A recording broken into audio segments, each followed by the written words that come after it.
En France, c'est mon travail de conseillère en images et de formatrice. Mes séminaires se passent tous au Maroc.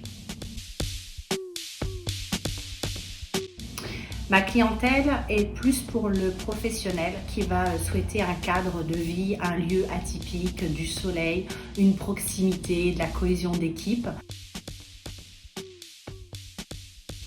Les deux.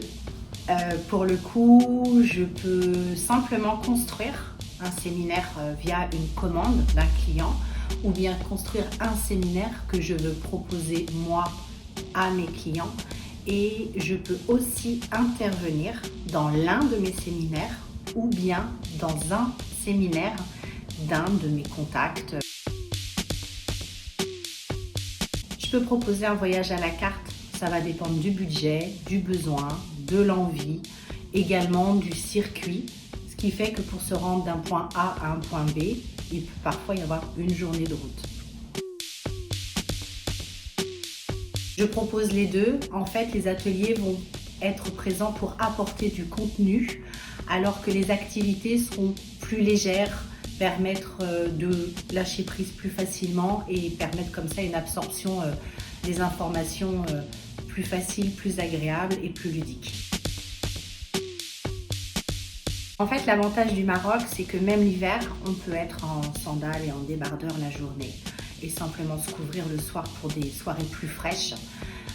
Donc finalement, en fonction de la disponibilité de mes lieux, de la demande de mon client, tout est possible. Alors, heureusement que les Marocains comprennent bien le français, parce que mon darija laisse un peu à désirer. En revanche, d'employer quelques mots, quelques termes, me permettent une communication plus joviale, un contact plus humain. Si on a besoin d'avoir beaucoup plus d'activités à portée de main, la ville sera plus pratique.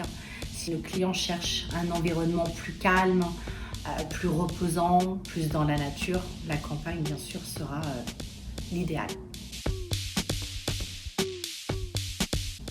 Au bord de la mer, on va pouvoir trouver des activités justement comme du surf, de la détente au niveau de la plage, alors que dans le désert, on aura une autre typologie de ressourcement et également atypique liée à ce pays. Alors le minibus sera pour la plus grande partie de mes séminaires en fonction du nombre de participants. Le dromadaire aura sa place selon l'activité qu'aura choisi mon client. J'ai jamais vu de tirelire. En revanche, dans leur culture, le pourboire, effectivement, que ce soit pour le guide ou le serveur, se donne très facilement. Le couscous, c'est le vendredi. Donc il y a plein de sortes de couscous, c'est très bon.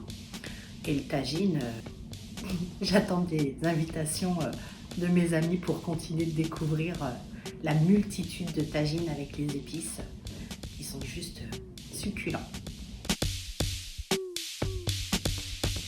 Alors, le Riad 5 étoiles, c'était vraiment très sympa parce que le confort est toujours appréciable.